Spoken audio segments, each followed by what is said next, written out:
Good morning, one and all. Today I am going to discuss about the development of urogenital system.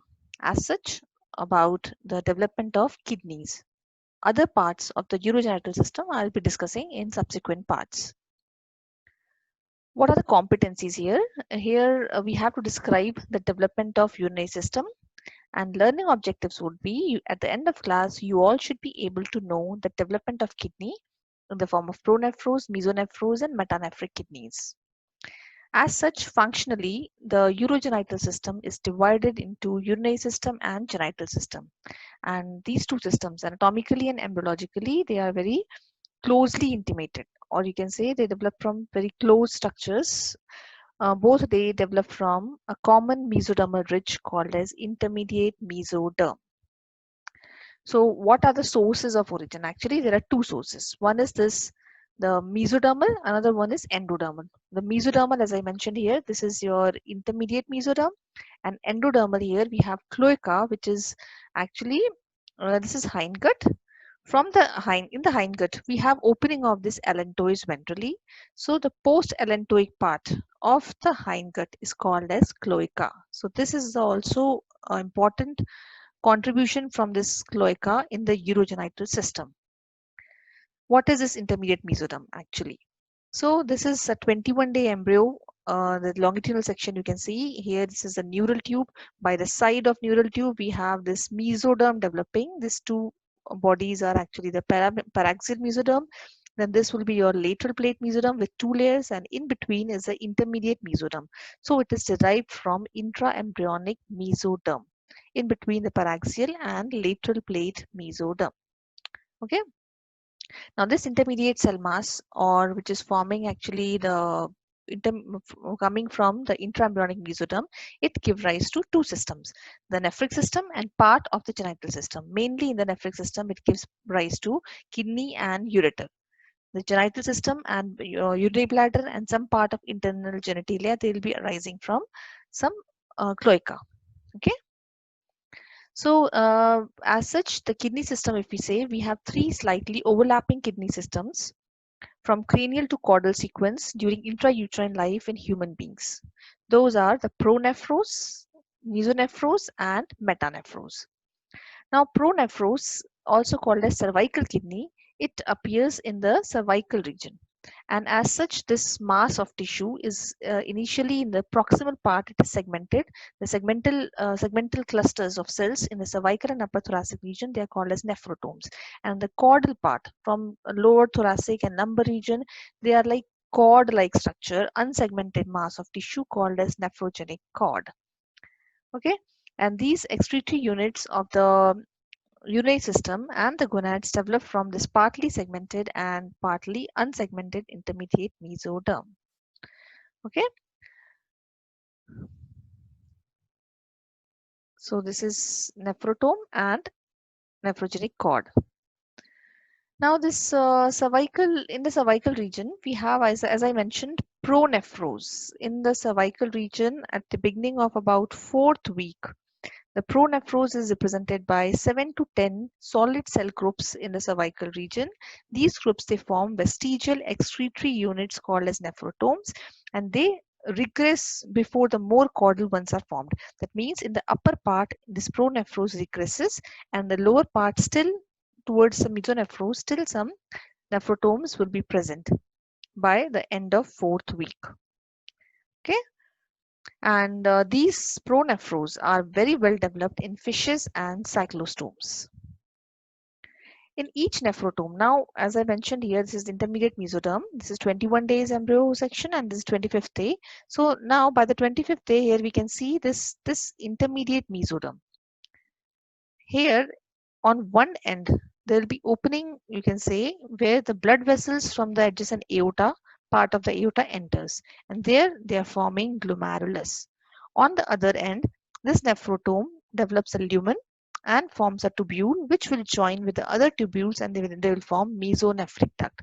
So this cord, this intermediate mesoderm part where we have the nephrotomes, each of these nephrotome develops a lumen, and it gets elongated to form a tubule called as nephric tubule, this one, which we'll be discussing later in detail. And on one side it forms glomerulus. This is actually how each nephric tubule is developing in pronephros, as well as the same changes will be happening in the meso and metanephros also.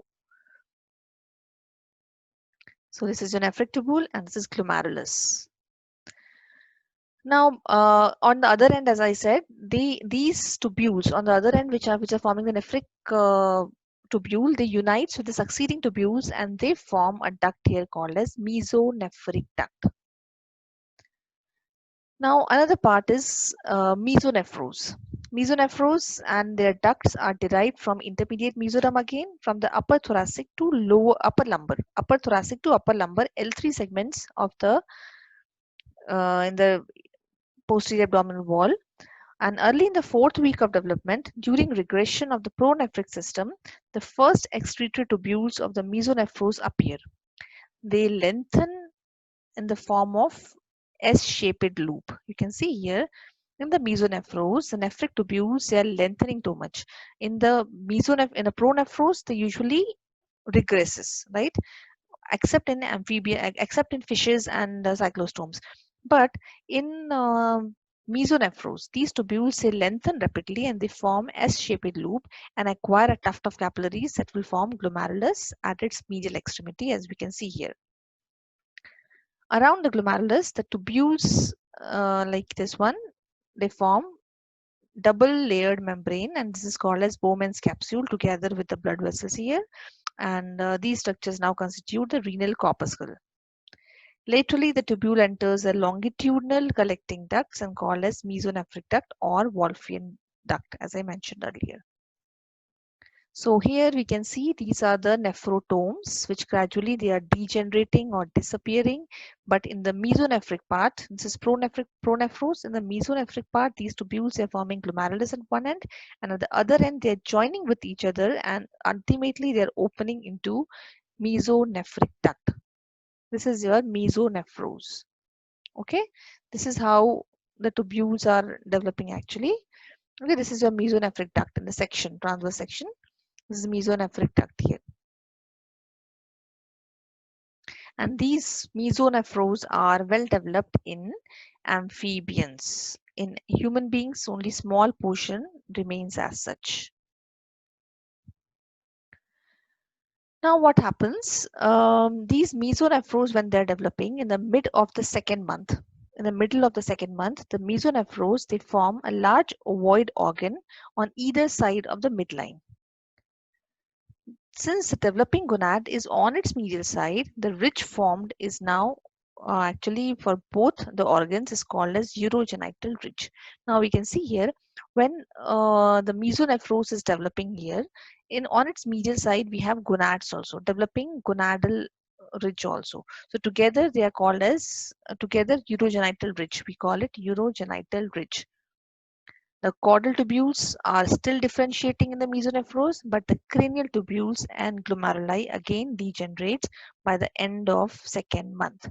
So pronephros degenerates, most of the part degenerates in human beings. Mesonephros by the end of second month, only caudal part remains as such, cranial part degenerates. Okay, and they're forming a ridge called as urogenital ridge. In the males, a few of the caudal tubules and the mesonephric duct persist and participates in the formation of genital system, but they disappear in females. Okay, now in this image we can make out, this is a longitudinal section here. This is your developing intestinal loop with the dorsal mesentery. This is your mesonephros. See, this longitudinal part is the mesonephros. Laterally we have mesonephric duct and medially we have gonads. If you take the section here, you'll see medially we have this genital ridge, and this is the mesonephric part where we have glomerulus on one side and mesonephric duct. In the mesonephric duct, they are opening on the other side. So this together will be called as mesonephric or urogenital ridge. Okay, so we can see the relations here. This is your mesonephric duct or Wolffian duct also we call it, and this is showing the relations transverse section through the mesonephros and the genital ridge. This is genital ridge and this is mesonephric ridge. So we call it urogenital ridge, which actually is by the side of midline in the posterior abdominal wall they are present, and ultimately they will be giving rise to urogenital system. Metanephros or sacral kidney. This is the definitive kidney in the human beings. The primordia of the permanent kidneys we call it, and they begin to develop in the 5th week of intrauterine life and become functional approximately in 4 weeks or after 4 weeks later. What are the two sources which are giving rise to metanephros? One is the ureteric bud and another is metanephric blastema. So here we have to just take care of these two things. One is the ureteric bud, which is arising from as a form of diverticulum, and another one is metanephric blastema, which is actually the metanephros or mesodermal only. And these two fuse together. They too give rise to two different components, and they fuse with each other to form the complete component of the kidney system. So what is ureteric bud? As I mentioned earlier, we have mesonephric duct near cloaca. So an outgrowth of the mesonephric duct near cloaca at the end of 5th month of intrauterine life. So here this is your hindgut, allantois as I mentioned earlier, and cloaca. So in the cloaca, in the upper part of cloaca, we have opening of this mesonephric duct. In the caudal part of the mesonephric duct near cloaca, at the end of 5th month of intrauterine life, a bud appears called as ureteric bud. And this bud give rise to the collecting system of the kidney. So we have two parts actually. One is a collecting system and one is the excretory unit. So collecting system of the kidney develops from ureteric bud, which arises from mesonephric duct near the cloaca at the end of 5th month of intrauterine life. And this bud ultimately, as it is going towards the another tissue, metanephric tissue or mesenchymal tissue here, and ultimately fuses with this metanephric blastema or tissue. Okay, so together they will be forming kidney system. Now this bud, as it grows, it goes towards a metanephric blastema. The bud dilates, and the dilated part is called as ampulla, forming the primitive renal pelvis, and splits into two parts, the cranial and caudal portions. They are ultimately forming the major calyces, future major calyces. And each of these calyces, they form two new buds. Again, they divide and redivide into a number of generations while they are penetrating the metanephric tissue. So this is metanephric tissue, and here is showing their divisions. First is 2, then 6, and so on. The buds continue to divide and subdivide until 12 or more generations of tubules have been formed, and meanwhile at the periphery part more tubules form until by the end of 5th month. So these tubules, they divide, a number of tubules are formed by division and redivision. You can see here, and with this ascent of kidney is also happening gradually. So the tubules of the second order usually they enlarge and absorb those of the 3rd and 4th generations, and they form minor calyces. And the rest of all, the 5th and successive generations, they'll be forming collecting tubules and ultimately renal pyramid. Okay, so we can see here this one bird, how it is dividing and redividing and forming different generations, and ultimately here we have major calyces, then minor calyces, and then we will be having renal pyramid, collecting ductules and renal pyramid. Okay, we can see clearly here how they're dividing. This is the diverticulum, metanephric diverticulum, we call it ureteric bud, entering into the metanephric tissue, blastema, this one, and it is dividing and redividing, forming renal pelvis. And then renal pelvis forms, this is cranial major pelvis, and this is calyx and caudal major calyx. So one is renal pelvis. It forms calyces, major and minor calyces. And these major and minor calyces again divide and redivide and forms the minor calyces, small divisions. They are called as minor calyces. And finally, these are all tubules, collecting tubules. Okay, so this all collecting system is actually formed by ureteric bud from the mesonephric duct. So duct, ureteric bud, or you can say diverticulum, give rise to ureter, renal pelvis, major and minor calyces, and about 1 to 3 million collecting tubules. This all develops from ureteric bud from the mesonephric duct. This forms the collecting system of the kidney. Now, each newly formed kidney, newly formed collecting tubules is covered at its distal end by a tissue called as metanephric tissue cap. So, what is now we are discussing is the uh, excretory part, metanephric excretory unit, or we call it nephron, the nephron of the kidney. So the metanephric tissue cap, this one, this black one here, this is actually is the metanephric blastema, which is derived from metanephros, from the caudal part of the nephrogenic cord. Now this, what happens here, the cells of this tissue cap, they form small vesicles. Now we can make out, initially it is a solid tissue. Now we have cavity and formation of vesicle, and this vesicle now becomes S-shaped loop, and on one side, as all the sequences which happened in the pronephros, in few pronephros and mesonephros. So this becomes elongated. Now see, S-shaped loop and then elongated on one side. It comes in contact with the capillaries. They grow from the endothelium and they grow here into the blind end of the S-shaped loop, and they form glomeruli and ultimately Bowman's capsule on one end. On the other end, it joins with the collecting tubules which are developed from ureteric bud.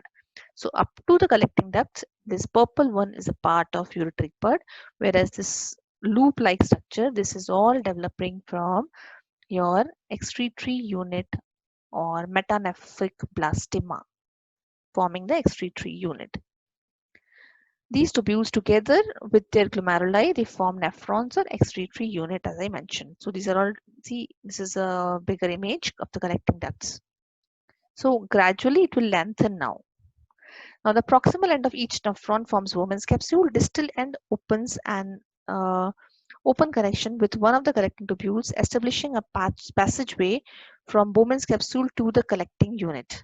Okay, so they now lengthen. See here how it is growing gradually, and ultimately they are forming this proximal convoluted tubule. Then we have loop of Hanley with the two limbs ascending and descending, and finally distal convoluted tubule.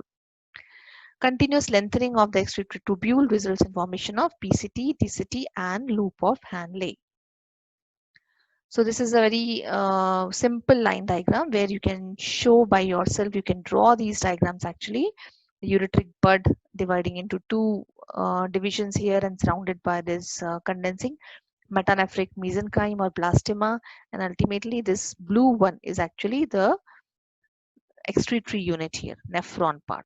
Bowman's capsule, PCT, loop of Hanley, and DCT. This is another very key diagram, very good diagram actually found here. You see here all these tubules. So there will be number of tubules like here. These are all collecting system, and over these they are surrounded by this dark pink, that is your metanephric tubule or blastema, which is ultimately forming loops and giving rise to so many excretory units or nephrons, which are ultimately connected to these collecting ducts. Okay, by this diagram you can understand how it is happening. Nephrons are formed until birth, at which time there are approximately 1 million in each kidney. So at the time of birth, number of nephrons would be approximately 1 million. And urine production as such begins early in gestation, soon after differentiation of the glomerular capillaries, which starts to form by the 10th week. At birth, the kidneys are not smooth because they are forming from a blastema or mesenchymal tissue initially, so they have a lobulated appearance. But the lobulation disappears during infancy, after the childbirth up to the first year of life. As a result, further growth of the nephrons, but actually the number of nephrons, there is no increase in the number of nephrons. Number of nephrons will be constant, but the lengthening is happening in the nephrons, and they are occupying more area, so it will be more smoother. Now, what are the genes controlling these fusion and formation of the bud and its fusion with the excretory part?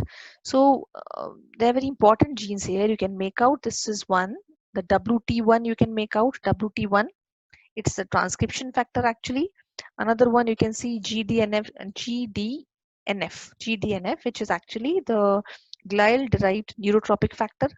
and hepatocyte growth factor, HGF, fibroblast growth factor, FGF2, BMP, bone morphogenic protein 7. And what actually is happening now, I can show you in the flow diagram or chart. So what happens, we have two parts, metanephric mesenchyme and ureteric bud. First, about the metanephric mesenchyme. What happens here?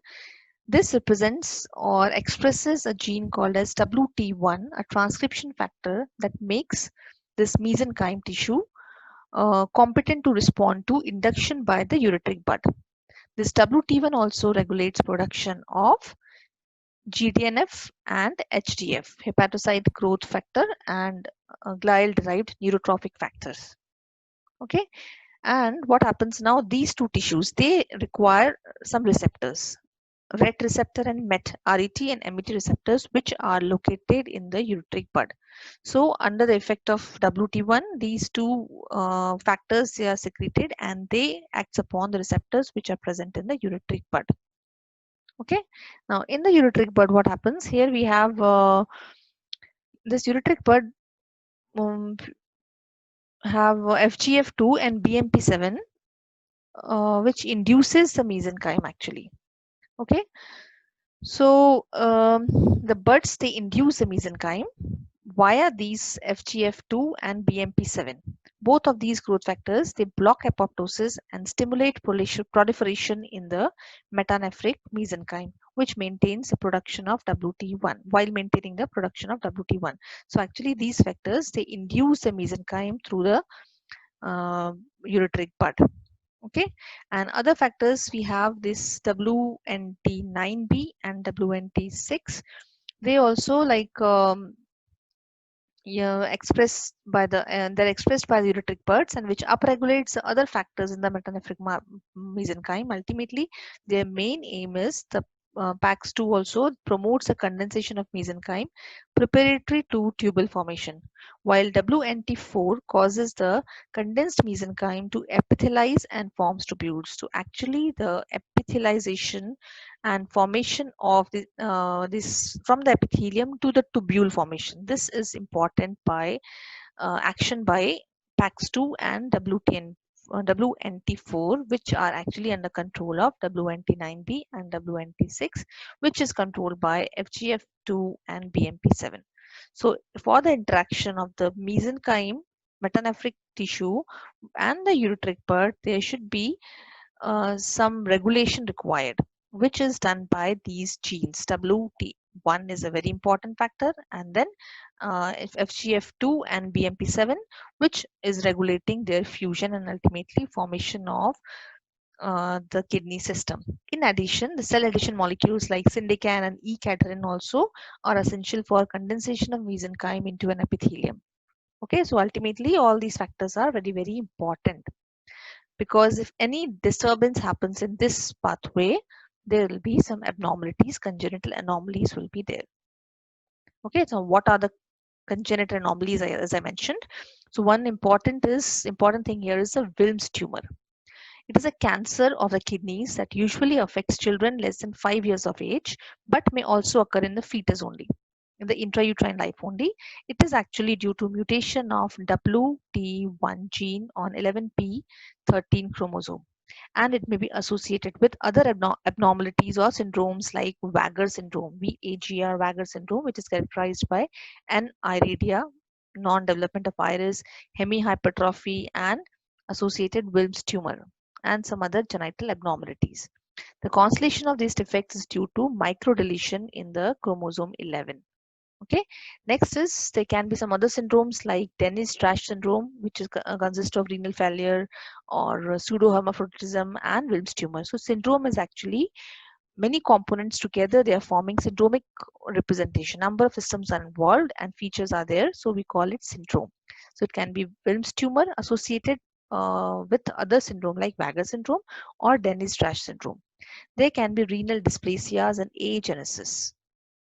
Non-development of liver completely absent, or it can be some part which is not developed, or there can be multicystic dysplastic kidneys. And one condition they have mentioned in the book like Porter's sequence, characterized by anuria, oligohydramnios, which is decreased volume of amniotic fluid, and hypoplastic lungs secondary to oligohydramnios. Another is polycystic kidney disease, which can be autosomal recessive or autosomal dominant. So what happens here, you can see in the image, Wilms tumor can be present, like it can be unilateral. It is because of mutation of WT1 gene, or usually it is associated with some other conditions in the form of a syndrome. Now kidneys, usually the kidney of the fetal kidney is lobulated. Later on, as I said, it becomes smooth. But sometimes they can be just cystic masses in the kidney tissue itself. The kidney is not smooth. The number of cystic masses, it is called as multicystic kidney disease. Multicystic kidney disease. It can be unilateral or bilateral. The wall of this image, you can see the wall is thickened here with calcification. Okay, and usually it gives rise to enlargement of the abdomen. So baby is usually presented with enlarged abdomen. Okay, so we have to differentiate it from hydronephrosis or neuroblastoma or Wilms tumor. So this is actually cystic masses cut section here. This is multicystic kidney disease. It can be autosomal dominant or autosomal recessive. Another one is there can be duplication of ureters also. Ureter, as I mentioned you, it is derived from ureteric bud. So sometimes they can be double ureter.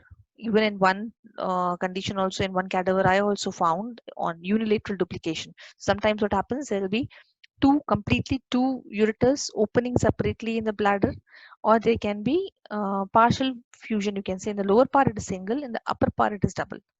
Okay, or it may open into bladder. There can be two openings in the bladder, or other one somewhere else, ectopic. Okay.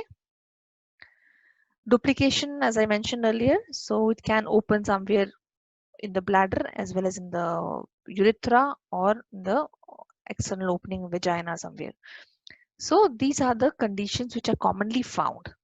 So surgeons have to keep in mind these conditions, especially the in the nephrology. You have to take care of these things when you are dealing with the kidney, ureter, and bladder. There can be another condition in which the lower pole of the two kidneys are fused, usually at the level of lumbar vertebrae, because after that there will be inferior mesenteric artery. Above this, it cannot go. So usually it is hooked up by inferior mesenteric artery. This condition of the fusion of the lower pole is called as horseshoe kidney. And sometimes they can be pelvic kidney. The kidney is present in the pelvic, it has not gone up. So this is a specimen of horseshoe kidney. Sometimes according to the location, they can be non-fusion, but they're very close to each other, two poles. Sometimes they can be fusion. So accordingly, the blood vessels can also be distributed.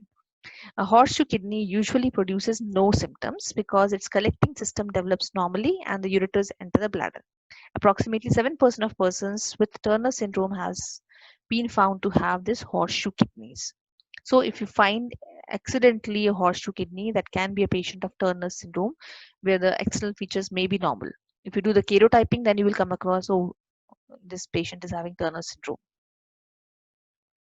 Positional changes of the kidney.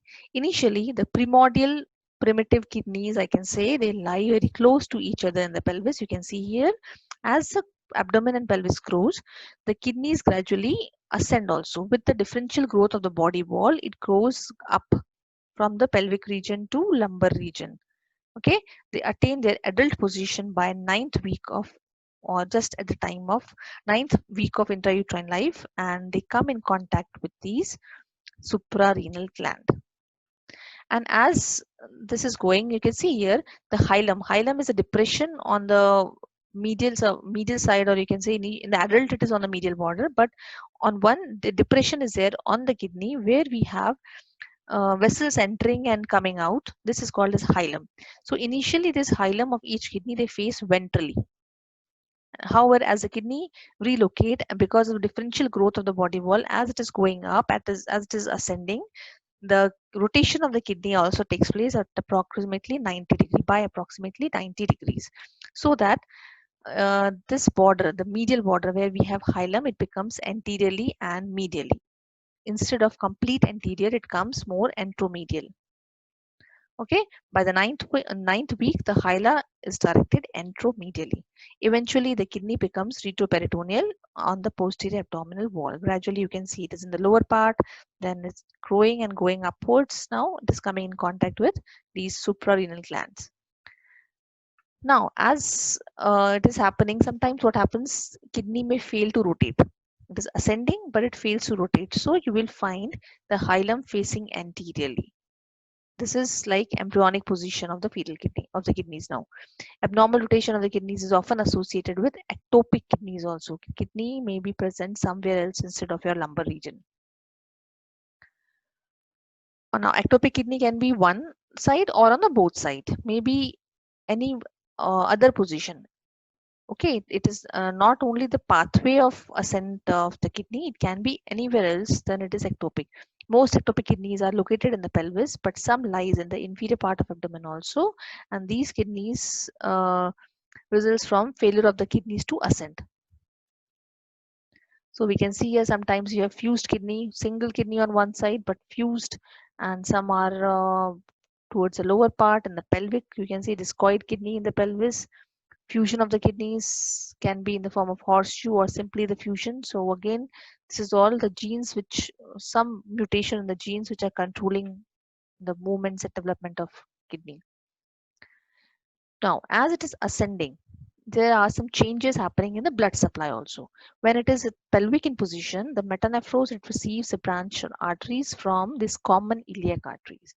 As they ascend, gradually the arteries also ascend and it starts receiving the blood supply from the nearby arteries, like from aorta at continuously higher levels. And gradually the lower arteries, they or vessels, they disappear, they undergo involution. But there can be multiple vessels. When you are dissecting the cadaver, you may find sometimes a multiple renal arteries entering the hilum, or sometimes they are going into the lower pole separately, into the upper pole separately, because as it is ascending, it is receiving the branches. Usually the lower vessels say involute, but sometimes they persist. Okay, so now we can see here in the hilum of this kidney, we have renal artery proper, as well as we have one more artery, accessory renal artery. So embryologically, you may find these as common variations where we have multiple arteries entering. Some are through the hilum, some are entering through the lower pole. So these are things which are commonly present. So before doing surgeries, you must take care of all these factors in the kidneys and urinary system. Functions. Finally, the function of the kidney is, like you all know, the function starts by 12th week. Definitive kidney formed from the Metanephros. It becomes functional near about 12th week of intrauterine life. Urine is passed into the amniotic cavity and it mixes with amniotic fluid. But this fluid is then swallowed by the fetus and recycles through the kidneys. During fetal life, kidneys are not responsible for excretion of waste products, which is done by the function done by placenta. So this is all in nutshell. Briefly, I have mentioned about the development of kidney proper. Gradually, we'll be discussing the other parts of the urinary system and genital system. Thank you.